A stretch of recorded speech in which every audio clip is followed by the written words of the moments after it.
Hola, ¿qué tal? ¿Cómo están? ¿Se sienten bien? Estoy contenta de estar nuevamente con ustedes.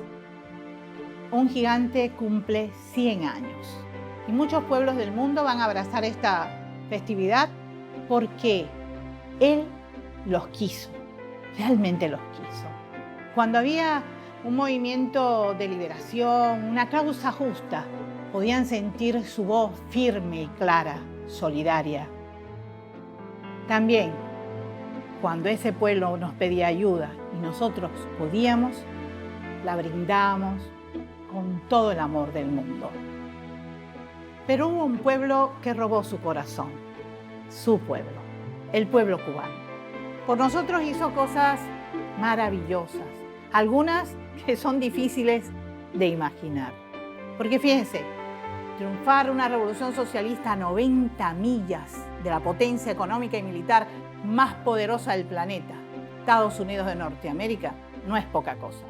Pero no solamente que triunfa una revolución, sino que la hace fuerte, profunda, con principios, de manera tal que pueda soportar los embates que ese Made in USA ha hecho contra nosotros durante toda la historia de la revolución.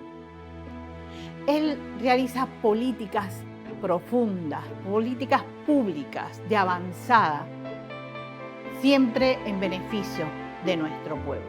Claro, como un gran martiano, él sabía que la libertad de un pueblo depende mucho de su cultura. Por eso, la alfabetización en los primeros momentos de la revolución, la multiplicación de las escuelas en toda la isla, el poner las universidades abiertas para todo el pueblo, pero algo más. También desde el inicio, él desarrolla el cine cubano, se preocupa por el ballet nacional, hace que florezca toda la cultura con teatros, con escritores, con artistas de todo tipo. Él sabe que la cultura es mucho más amplia. Es un gran fanático del deporte, para que todo el pueblo pueda practicarlo. La cultura no es solamente algo que nos hace defender lo que tenemos, sino que también nos hace disfrutar la vida. Él nos enseñó a vivir en paz, pero también a defenderla. Y creo que no es ninguna exageración, de verdad, lo digo con todo el corazón. Este hombre cambia el rumbo de la historia. Fidel Castro Ruz cumple 100 años este 2026. Por eso quisimos que el primer programa de este año sea dedicado a él. Desde el punto de vista personal, tengo que decirles que Fidel será siempre mi tío, como un padre sustituto. En los momentos más duros y más hermosos de mi vida, estuvo siempre junto a mí. Pero también fue muy solidario con mi familia y fue un gran amigo de mi padre, entrañable amigo. Era como una complicidad entre ellos dos y ese cariño y ese respeto dura hasta la victoria, siempre. Estamos en el Centro de Estudio Che Guevara, en La Habana. Por estos pasillos caminó nuestro comandante en jefe. Primero como la casa de vivienda de uno de sus compañeros de armas y después como archivo personal del Che y más tarde como Centro de Estudios Che Guevara. Aquí hay recuerdos hermosos y hay uno especial porque una de sus últimas escapadas en los últimos años de su vida fue precisamente a este centro. Ahí se tiró fotos con todos los compañeros, con mis hermanos, conversó largamente con mi mamá. Y es un recuerdo entrañable para todos nosotros. Queremos entonces que desde este centro ustedes puedan tener la posibilidad de acercarse más a la vida y obra de Fidel Castro y que tengan presente la vigencia de su pensamiento. ¿Cuáles claves de su formación y de su experiencia de vida moldearon el ser humano que fue el líder con cualidades excepcionales que conocimos? ¿Qué significado tiene en tiempos tan convulsos las ideas de quien sobrevivió a la hostilidad de 10 administraciones de Estados Unidos de Norteamérica. ¿Por qué lo atacan? ¿Por qué agreden su legado aún después de su partida física? ¿Qué temen del guerrillero verdeolivo que portó la estrella solitaria en el rombo rojinegro de sus hombros? En un mundo gobernado por las transnacionales de la información o desinformación, este programa les brinda una ruta diferente, quizás algo indisciplinada. Lo hacemos semanalmente. Si usted quiere acompañarnos, por favor hágalo, sencillamente con Aleida Guevara.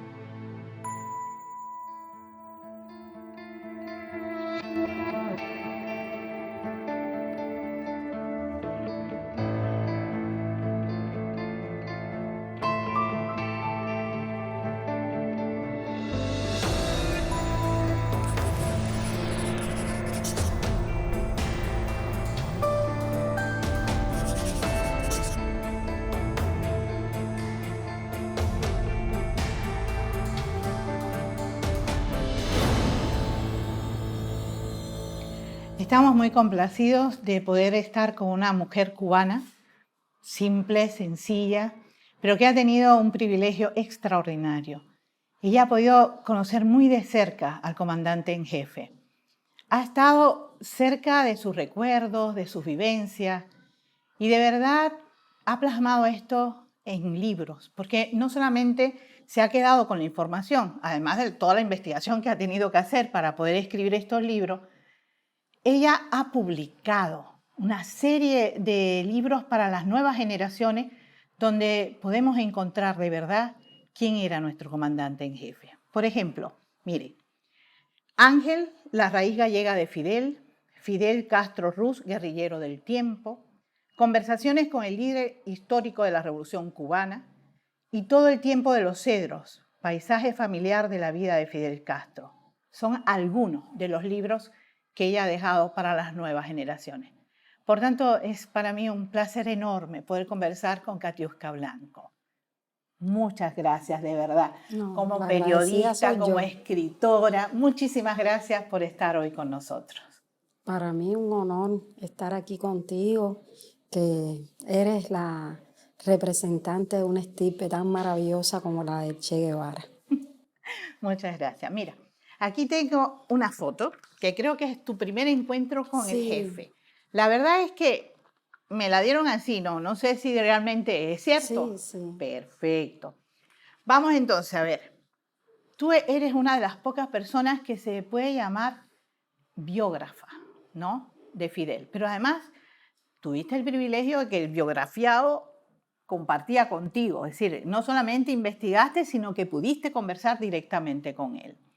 Pero ¿cómo tú llegas a él, Katiuska? ¿Cómo llegas? A ver, una expedición de la juventud cubana desde México hacia Cuba rememoró la expedición del Granma, que el Che llamó la aventura del siglo. Después también el desembarco, aquello que el Che llamó también como una especie de naufragio. Y cuando ese libro se publicó, el conjunto de crónicas, la Unión de Jóvenes Comunistas me pidió que al año siguiente le dedicara un libro al comandante, que esa iba a ser como el regalo, como el obsequio por el aniversario del triunfo de la revolución. Yo envío el libro con una nota muy pequeña que decía: las palabras pueden obrar el milagro de la proximidad. Quiero aprovecharlas esta vez para un cálido abrazo, porque quería alejarme un poco de las cuestiones estas grandilocuentes. Yo quería que fuera de verdad un abrazo cálido, sencillo. Y bueno, poquitos días después me localizaron y tuvo lugar ese primer encuentro en su despacho. Eso fue en enero de 1994. Había salido publicado el libro en 1993 por el Frente Cardenista de México. Fueron los que lo publicaron. Y entonces, bueno, a partir de ahí, en ese primer encuentro, él me recibió diciéndome: así que eres la culpable de que no haya dormido toda la noche del viernes. Y yo sinceramente pensé que me había equivocado en algunos datos o algo así. Me dijo: no te preocupes, fue que leí desde la primera hasta la última página. Y entonces, bueno, me hubiera gustado conversar contigo antes de que escribieras el libro para contarte.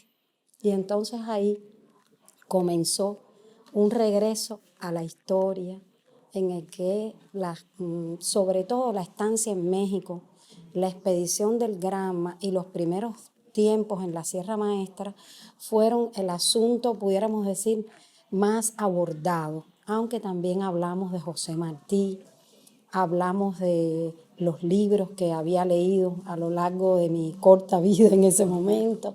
Era muy jovencita, estaba casi empezando el periodismo, había regresado de Angola y estuvimos conversando largamente ese día. Regresé como a las 12 de la noche al periódico desde como las 4 de la tarde. Y no quiero dejar de contarte que en esa primera conversación fue cuando me dijo que parecía como un destino trágico del Che, que en los momentos más difíciles siempre le faltara el inhalador, que le había pasado durante la travesía en el barco, luego en los primeros tiempos en la sierra y bueno, ya después también en Bolivia en determinados momentos. Y me contó, por ejemplo, el día que los habían dejado en casa de unos campesinos porque Che tenía mucha asma y ellos habían tomado la decisión de dejar visibles huellas tras ellos para alejar al ejército de donde habían dejado al comandante Guevara. Y entonces, bueno, esas fueron de las primeras cuestiones que conversamos en ese encuentro. A mí realmente me da mucha envidia, te lo digo sinceramente, porque yo viví toda mi vida cerca de él. Es decir, dicen que el primer momento fue cuando Playa Girón, que están sonando las bombas en La Habana, y yo estoy en Once, en donde él vivía, y estoy llorando de miedo, porque mi mamá ha ido a Pinar del Río porque mi papá fue herido. Claro. Entonces, dicen que tío llega, me toma en sus brazos y yo me quedé calladita. Y fue mi primer contacto con él. Así de niña estuve mucho tiempo en contacto con él, cosas muy hermosas que viví, pero nunca logré que tío me hablara de su infancia, de su vida. Lo que yo sé me lo contó tía Lidia. Así, ella era la que me iba contando esas cosas, pero tío nunca logré. ¿Cómo fue que tú lograste eso, Katiuska? ¿Cómo lograste que te contara cosas de su vida? A ver, porque poco después, aproximadamente 2 años después de este primer encuentro, Fidel cumple 70 años. Le pedí a los comités de defensa de la revolución que me dejaran ir a la Sierra Maestra, que me facilitaran el viaje.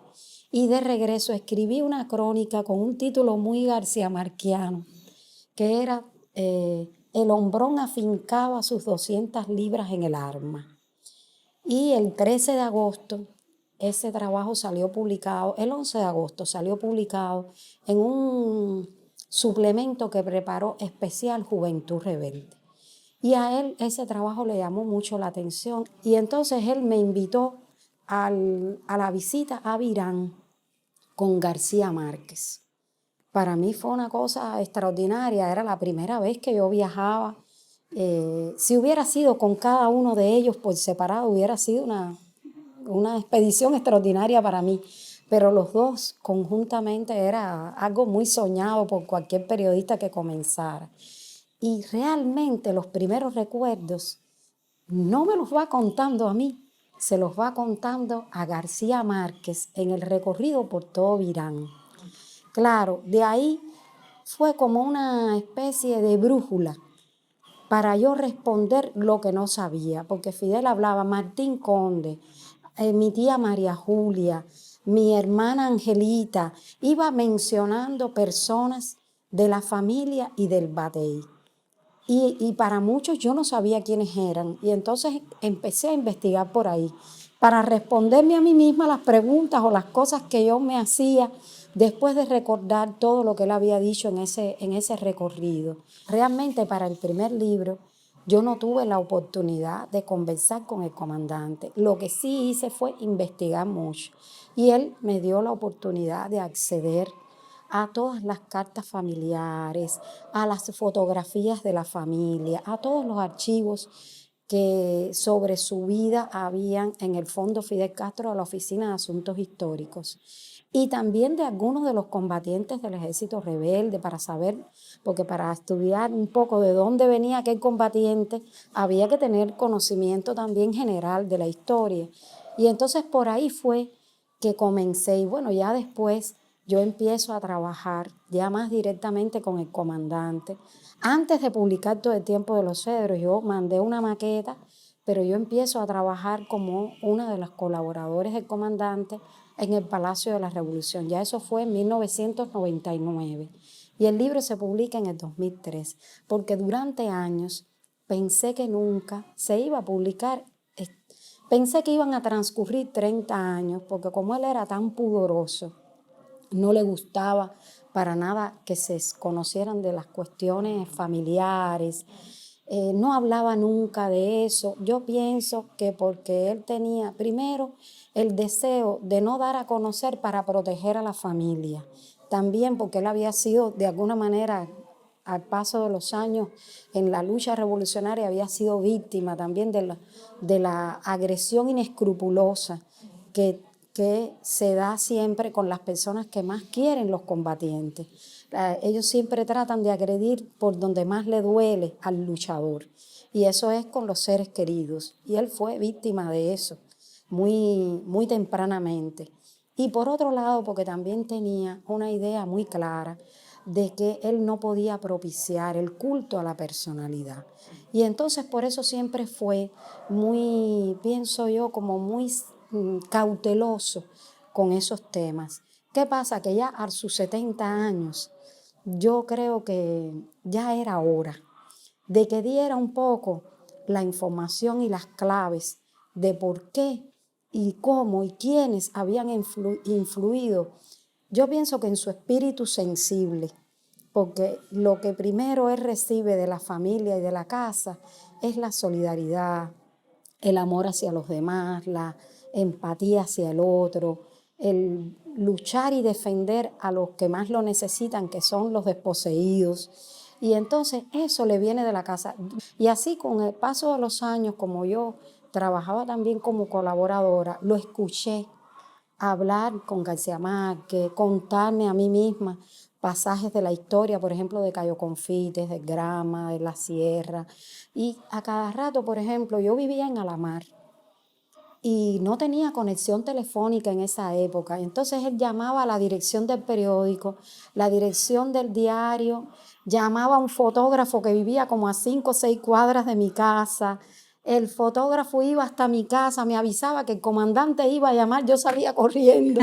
Y cuando llegaba era de nuevo a regresar a la historia, a volver, porque a Fidel le gustaba como recordar. Y bueno, hay un viejo refrán que dice que recordar es volver a vivir. Y entonces, bueno, todas esas historias, en esas historias me contó también de cómo estaba vestido tan humildemente tu papá cuando él lo conoció. Eso fue una de las cosas que más lo impresionó a él. Además de todo lo que conocía y sabía, él era alguien con quien él podía conversar porque tenía un nivel de cultura, pudiéramos decir, general, integral, como la soñada por Fidel, para los seres humanos en la tierra. Ya el Che tenía esa preparación y él podía entablar conversación con él sobre muchos temas, y entonces pienso que por eso también se impresionó con una figura como él, tan noble, tan generosa, pero que también iba muy humildemente vestido a aquel primer encuentro. Y entonces así, bueno, tuve la oportunidad muchas veces también de estar en espacios que eran espacios como de la intimidad. Y eso me pasó, sí, ya después a lo largo del tiempo, incluso cuando el comandante enferma, volví a tener la posibilidad de entrar en ese recinto, ¿cómo pudiéramos decir? Del recinto sagrado, de lo más cercano, de lo más próximo. De lo que él cuidó siempre. De lo que él cuidó siempre. Vamos a hacer una pausa y regresamos enseguida.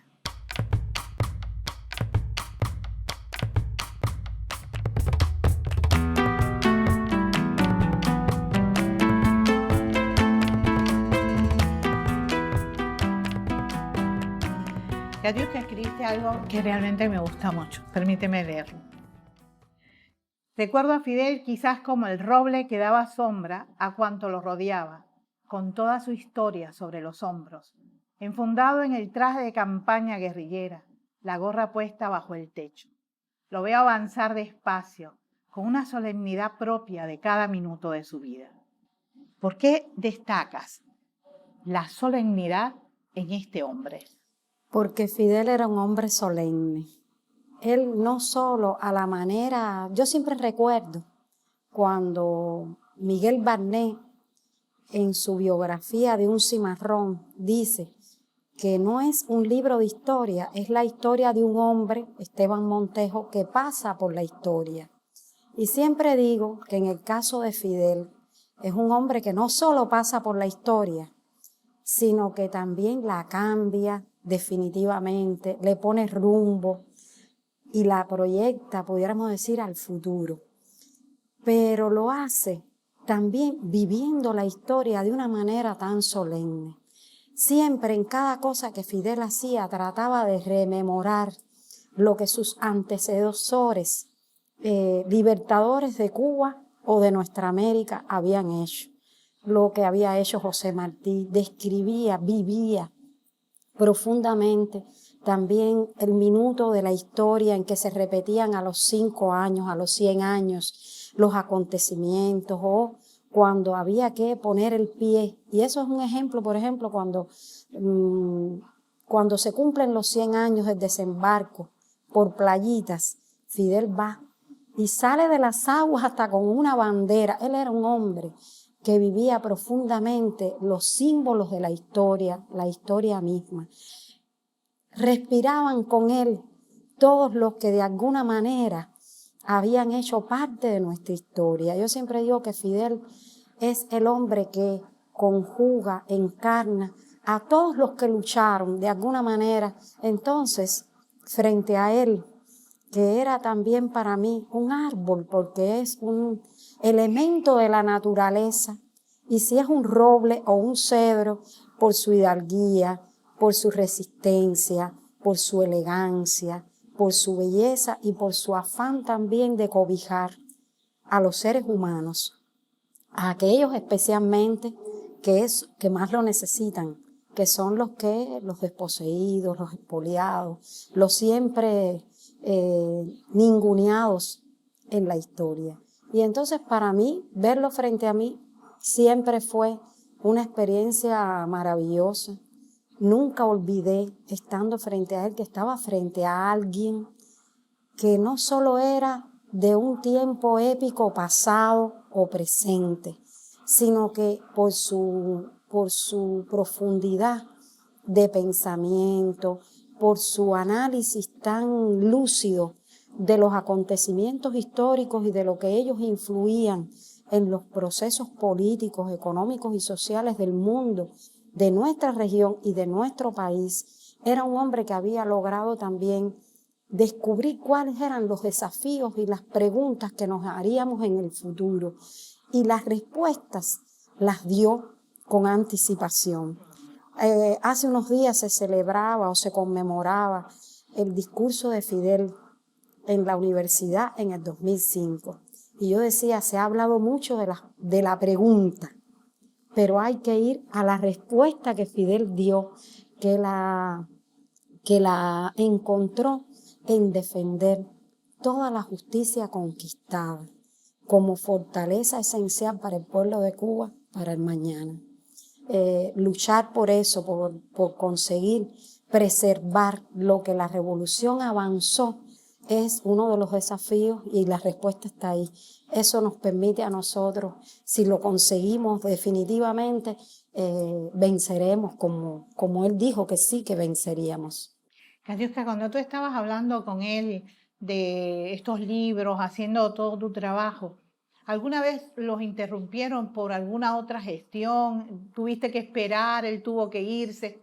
¿Cómo fue? Sí, en ese primer encuentro, recuerdo mucho que alguien había escrito algo sobre la participación de Fidel en la universidad.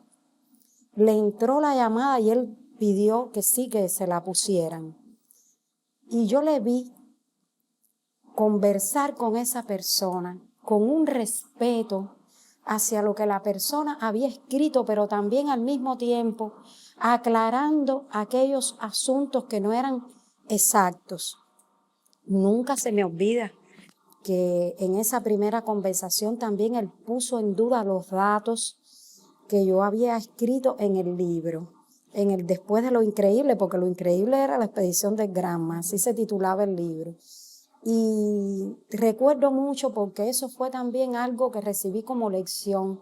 Al cabo de tantos años, Fidel no tenía conciencia de qué heroicidad ellos habían hecho, qué hazaña. Él me decía, el barco no podía ser tan chiquito, tiene que ser que hay algún error en los datos. Y cuando yo verifiqué, efectivamente los datos eran los que yo había escrito en el... Es decir, que él muchos años después, todavía no tenía una clara conciencia de la hazaña tan grande que habían protagonizado con la expedición de Granma y cuán arriesgada había sido aquella travesía. Y sobre ese tema y sobre la presencia de un italiano en el Granma, acudió a otros compañeros. Me acuerdo que llamó a Montané, me dijo, vamos a llamar al jefe de los veteranos.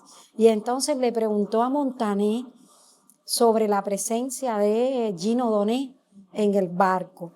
Y esa vez todavía no era público que Gino Doné, el lugar donde vivía, que era en Estados Unidos, en un lugar específico, me pidió reservar esa información y durante muchos años yo no escribí sobre aquello que le había preguntado precisamente para cuidar a aquel hombre que estaba allá, pero que seguía siendo solidario con Cuba. Y entonces así esa conversación fue maravillosa y recuerdo mucho que fue interrumpida por este tema de la conversación con alguien que había escrito y hacia quien él manifestó un respeto, a pesar de que no coincidía con lo escrito, era sobre un momento en que él había llorado. Él se lo habían amenazado en la Universidad de La Habana y él se había ido con la novia al mar y en la playa acostado con los brazos extendidos boca abajo, él reconoce que lloró, pero lloró, él después explicaba que había llorado por impotencia, porque sus enemigos lo iban a matar porque él estaba dispuesto a entrar a la universidad y sacrificarse, pero lo que le dolía era que sus enemigos eran los que iban a contar la historia y que no se iba a conocer el hecho de que él los había enfrentado y que había estado dispuesto a todo. Entonces, bueno, sobre ese tema fue que habló y esclareció el hecho como tal. Que yo me pasaría horas y horas escuchando porque además yo lo amo entrañablemente, pero tenemos que hacer una pequeña pausa y continuamos.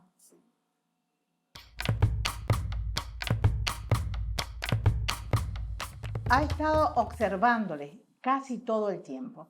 Desde que conoció al médico argentino, tuvo la seguridad de que se trataba de un hombre excepcional, que conjugaba una erudición apreciable con una profunda sensibilidad humana y una especial disposición romántica para la vida. No tenía más que verle y escucharle para saberlo. Estas son tus imágenes del Che, dichas por mi tío. Pero, ¿cómo describes tú esa relación entre estos dos hombres? Sublime. Es la única palabra que encuentro así rápidamente. Una relación sublime. Una relación en la que desde el inicio hubo una cercanía muy grande, primero por los ideales que ambos defendían, por la disposición romántica. Decía Herbert Matthews que Fidel estaba en esa clasificación de alguna manera también, y creo que el Che también, que son de esas personas que se salen de toda clasificación, no se les puede encasillar. Y precisamente por su sensibilidad, porque siempre digo que después viene la academia, luego viene también las herramientas, que es las ideas más avanzadas con sustentación en la doctrina marxista y leninista.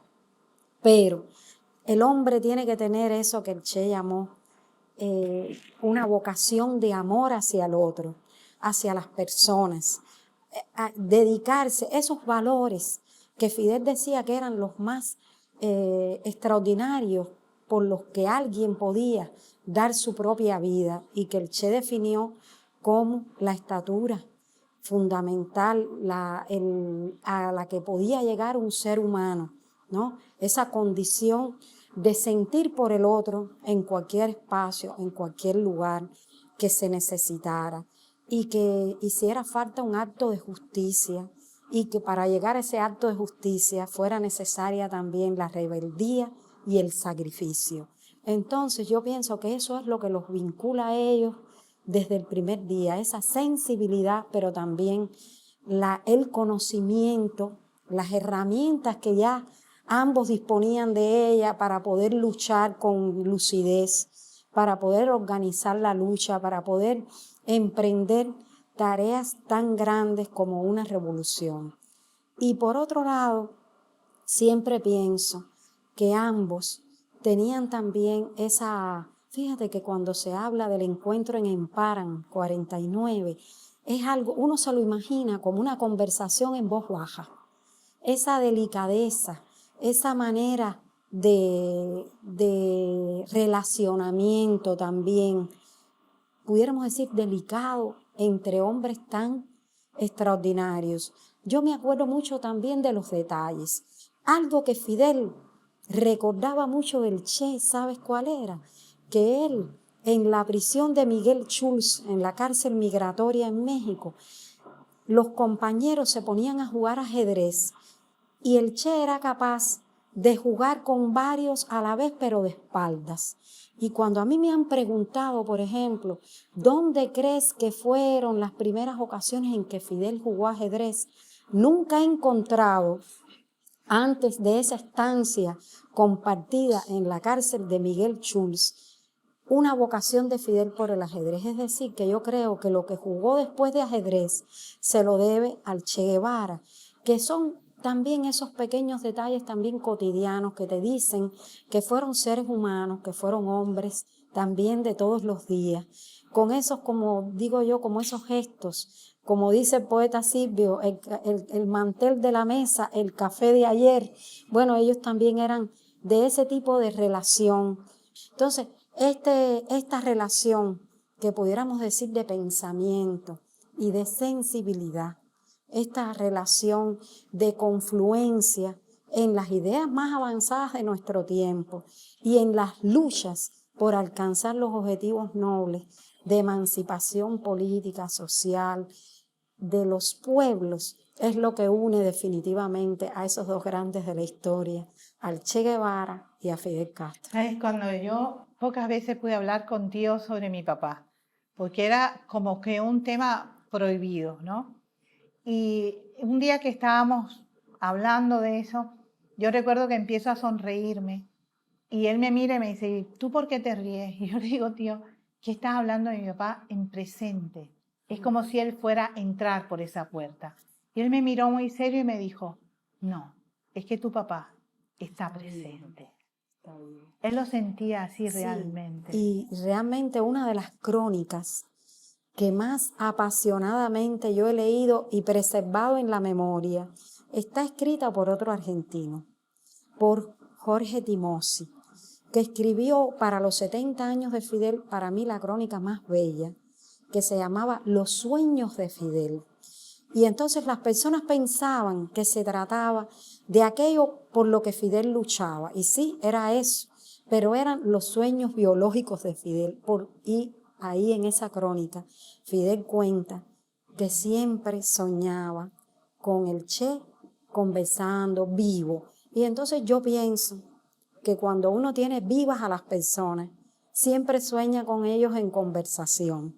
Y te digo que hoy yo sueño con Fidel, siempre también vivo. Bien. esa relación fue de doble vía. Me ha conmovido mucho lo que mi papá dijo en la graduación de la Escuela de Administradores Patricio Lumumba en 1964. Y si nosotros estamos hoy aquí y la Revolución Cubana está aquí, es sencillamente porque Fidel entró primero en el Moncada, porque bajó primero del Granma, porque estuvo primero en la sierra, porque fue a Playa Girón en un tanque, porque cuando había una inundación por allá y hubo hasta pelea porque no lo dejaban entrar, porque tiene como nadie en Cuba la cualidad de tener todas las autoridades morales posibles para pedir cualquier sacrificio en nombre de la revolución. Es extraordinario. Raúl, continuamente transmiten un pasaje en la televisión donde recuerda esas palabras del Che y dice, así pensaba el Che, así pienso yo también. Y eso está fuera de toda duda, pero ¿quién podía ver en Fidel esas características como el supremo valor de su vida en relación para liderar un cambio trascendente para Cuba, para nuestra región y también para el mundo? Un hombre que tuviera como paradigma esos valores. Solo el Che podía vislumbrar esas características en Fidel, porque era un hombre que también tenía todas las autoridades morales para conducir a la Revolución Cubana, para ser parte de ella hasta el día de hoy. Por eso el Che es como un surtidor vivo, como una fuente a la que tenemos que ir todos los días, en mi opinión. Solo él podía ver eso.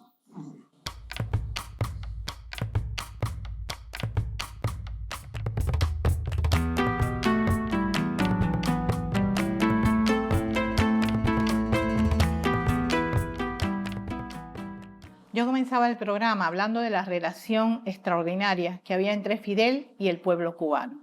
¿Cómo tú describirías esa relación? Fidel es pueblo.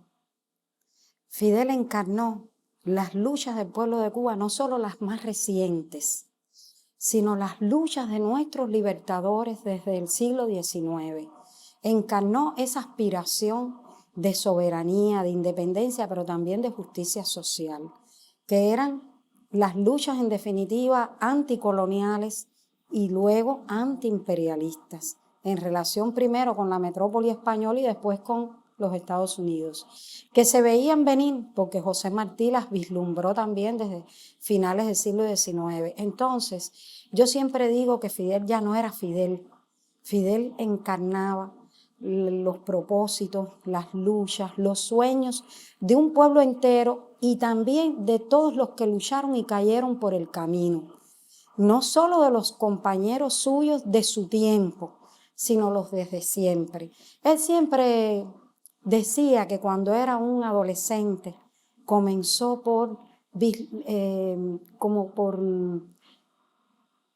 pudiéramos decir, como asombrarse con las historias del pasado, de la antigüedad, con los grandes guerreros de la historia, Aníbal, Alejandro Magno, Carlomagno, Napoleón.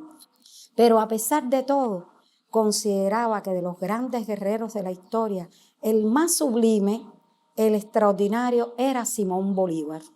Y de Simón Bolívar decía eso porque no era conquistador de pueblos, sino libertador de pueblos.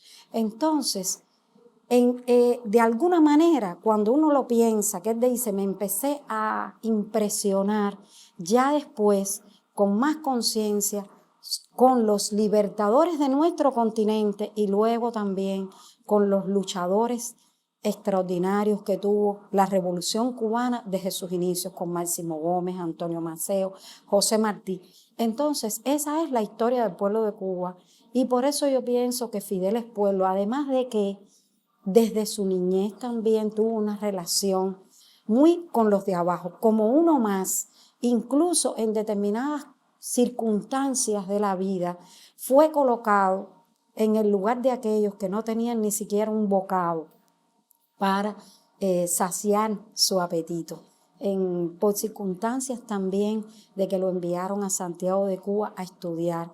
Vivió, digo yo, no solo el hambre espiritual, sino el hambre física. No solo leyó sobre el hambre, sino que la sintió. Y yo pienso que eso fue una influencia también que marcó su existencia, porque se pudo poner en el lugar de los que tenían hambre. Es decir, de las personas que no tienen nada, de los que son los que necesitan reivindicar su papel en la vida cotidiana y en la historia. Y entonces eso es lo que de alguna manera hace que pueblo y Fidel, Fidel y pueblo sean la misma cosa.